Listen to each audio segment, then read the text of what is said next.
오늘 저희가 함께 볼 하나님의 말씀은 요한복음 14장 22절서부터 24절의 말씀입니다.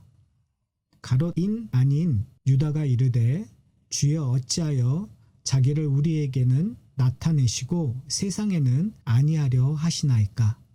예수께서 대답하여 이르시되 사람이 나를 사랑하면 내 말을 지키리니 내 아버지께서 그를 사랑하실 것이요 우리가 그에게 가서 거처를 그와 함께 하리라. 나를 사랑하지 아니하는 자는 내 말을 지키지 아니하나니 너희가 듣는 말은 내 말이 아니요 나를 보내신 아버지의 말씀이니라. 22절의 가롯이 아닌 유다가 이렇게 질문합니다. 우리에게서는 나타나시고 세상에는 아니하려 하시나이까. 나는 길이요 진리요 생명이라고 말씀하셨던 예수님께서 아버지를 볼 수 있게 해달라는 빌립의 질문과는 사뭇 다른 느낌의 질문입니다.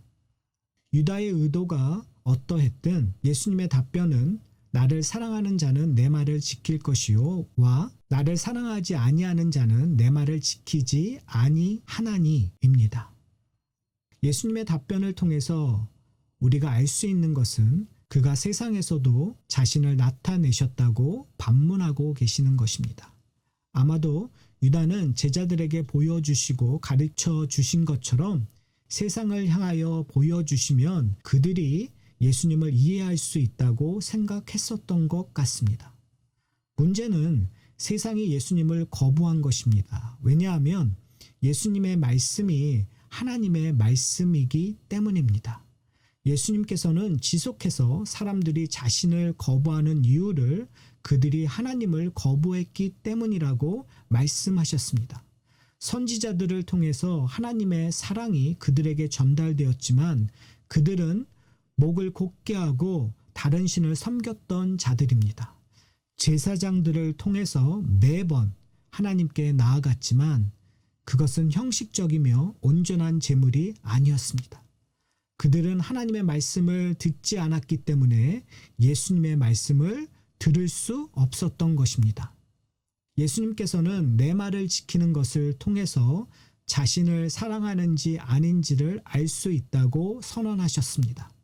내 말을 지킨다라는 뜻은 새 계명을 지킨다라는 것, 즉 서로 사랑하는 것이라는 것을 살펴보았습니다. 또한 내 말을 지킨다라는 뜻은 예수님의 말씀이 우리 안에 거한다라는 뜻입니다. 요한일서 3장 23절서부터 24절을 보면 그의 계명은 이것이니 곧 그 아들 예수 그리스도의 이름을 믿고 그가 우리에게 주신 계명대로 서로 사랑하는 것이니라. 그의 계명을 지키는 자는 주 안에 거하고 주는 그 안에 거하시나니 우리에게 주시는 성령으로 말미암아 그가 우리 안에서 거하시는 줄 우리가 아느니라. 그렇습니다. 우리가 예수님 안에 거한다라는 말은 예수님의 인격과 삶에 동참한다라는 것입니다.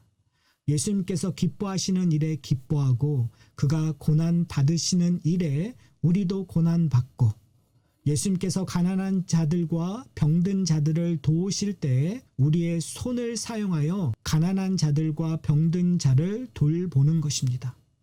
예수님 안에 거한다라는 것은 지식적으로 감성적으로 이해하는 것만이 아니라 우리의 삶 전 영역에서 드러나는 행동입니다. 사랑하는 성도 여러분, 우리도 유다처럼 세상을 보면서 안타까움으로 예수님께 왜 세상에 복음을 보여주지 않으십니까? 라고 질문할 수 있습니다. 그러나 문제는 세상이 복음을 듣고 그것을 거부했다라는 사실입니다. 그런데도 그 세상 속에서 하나님의 사람들이 나오는 것을 볼 수가 있습니다. 바로 이것이 은혜입니다. 보혜사 성령님의 증거를 통해서 그들은 복음을 듣고 깨달을 수 있게 된 것입니다. 이 놀라운 일에 하나님의 백성을 도구로 사용하십니다. 그러므로 우리의 태도는 왜 세상에 복음을 보여주지 않았습니까? 라는 질문이 아니라 우리에게 복음이 들려질 수 있도록 은혜를 더하여 주시옵소라는 간구와 예수 그리스도의 세 계명에 순종하는 삶으로 변해야 합니다. 오늘 하루도 여러분의 삶 속에서 새 계명의 순종함으로 복음이 전달되며 보이는 은혜가 풍성히 임하기를 소원합니다.